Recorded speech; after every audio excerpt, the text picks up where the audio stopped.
అమ్మాయి స్నానం చేస్తూ గోడ మీద వేసుకున్నటువంటి చీర తీసుకుని పారిపోయాడు.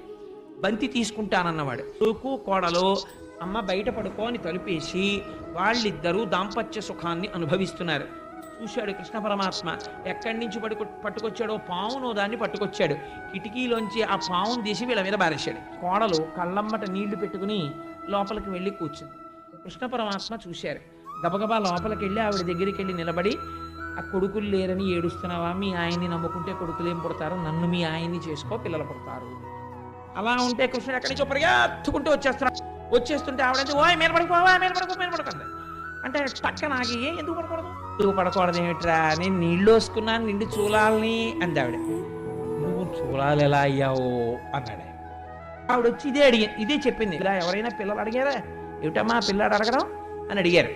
యశోదమ్మ ఎవరితోనో మాట్లాడుతూ అక్కడ నిలబడితే ఈయన పాకుతూ వెళ్ళి ఆ యశోద పట్టుకొంగు పట్టుకుని ఇలా ఉయ్యాలా ఊపినట్టుగా ఉయ్యాలా ఊగుతున్నట్టు అమ్మ కొంగట్టుకుని ఊగుతుంటే మరి ఇలా వేసుకున్న పమిట జారిపోదు. అమ్మేమో ఒరే పమిట కొంగట్టుకుని ఉయ్యాలలో కూడా ఏంటే అన్న పిల్లాన్ని ఇలా లాగేదిట. యశోదమ్మ చీర కొంగు పట్టుకునేవాడు.